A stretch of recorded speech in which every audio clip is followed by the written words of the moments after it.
Do you know who Virat Kohli is? Yeah. Of course, right? So I don't know if you saw this shit that he got involved in recently. You like that picture? Yeah.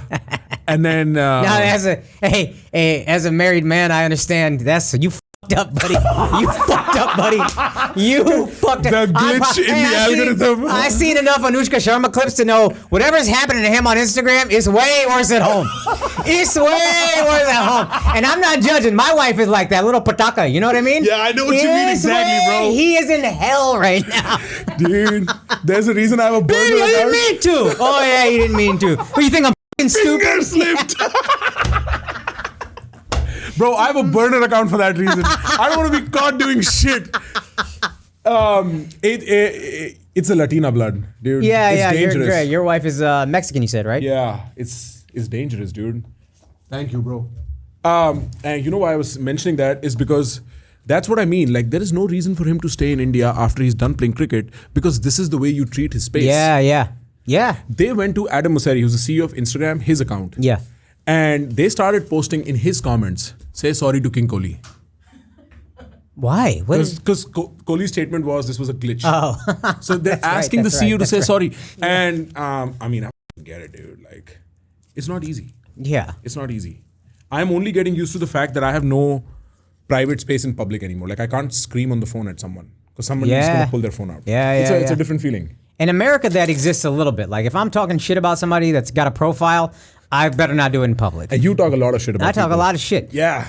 But most of the time, I won't say it if I won't say it to your face. Most of the time. Or I'm like, I don't with this guy for XYZ. I try not to be two-faced about it. But in America, if somebody wanted to make it a thing, they would record me quietly like this. They're still 8 feet away from me, 5 feet away from me. They're getting as close as they can without me being like, yo, what are you doing? India doesn't, and I know they didn't have that in life, but if you don't have any profile, because I don't here, I can walk around, nobody really cares. But if you have a profile, I want people to understand that lack of personal space is amplified 1,000x. The entitlement is insane. Yeah, the good part of it is, dude, you can never run out of love. Like, I've never had a bad day at an airport.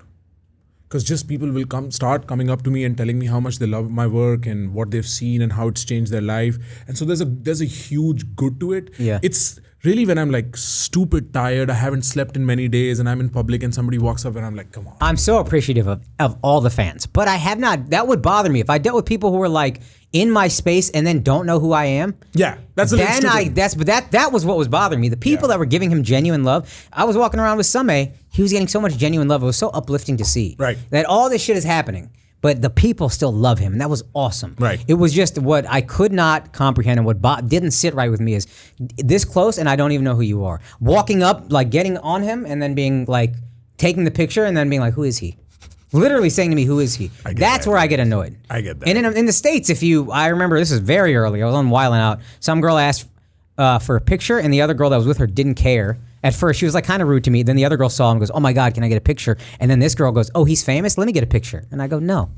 Like, very rarely do I say no, but I go, no, you can get a picture. She cannot. Right. Like, it's just a lack of consideration. Not every person has it, but more in India, it seems like people have it. Not all people, but there's a larger number of people that have it. Yeah, I get it. It's somebody told me this at the start of my career. We were in a vanity van in the back of a show. Some very profound dude generally. He told me, he says, everything you do in front of people that meet you is a story for them. Yeah.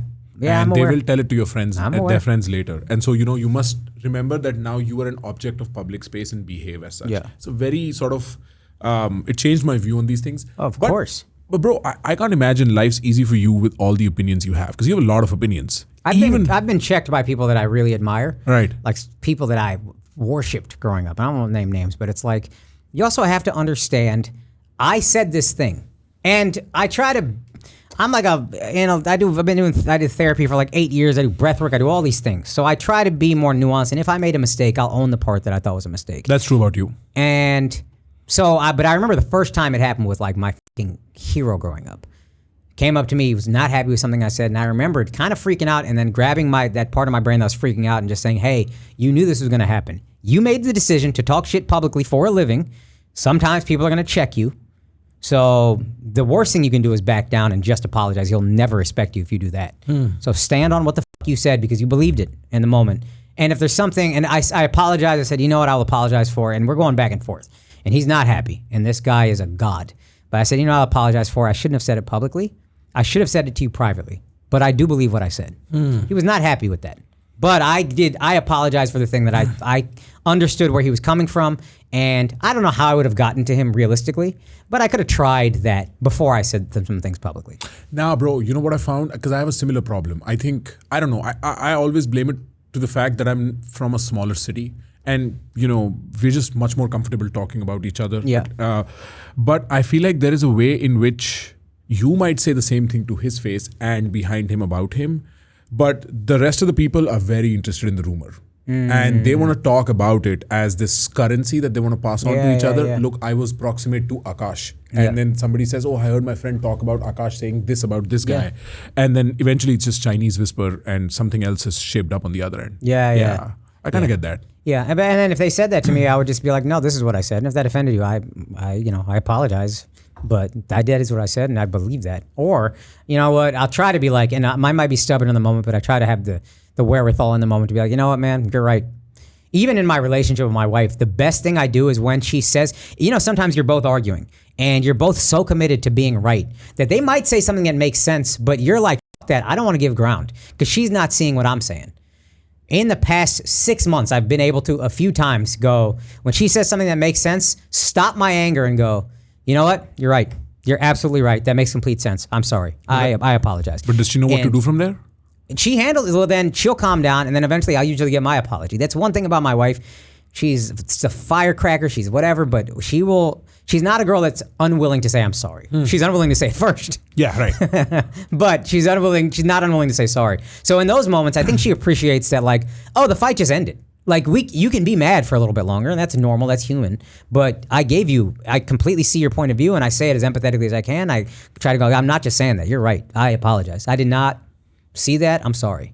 And if I can do that, we're done. We're in the clear. She will eventually apologize, and we're good. But it's just, I don't do it all the time, but if you can manage to swallow that fucking ego and go, hey, you know what? You make a good fucking point, and I didn't think about that, and I'm sorry. Guys, trust me, I cannot give you the beauty of this conversation in just this one clip. If you like this clip, then you have to go to our main channel and subscribe to it and press the bell icon because we post some amazing conversations for you on that channel.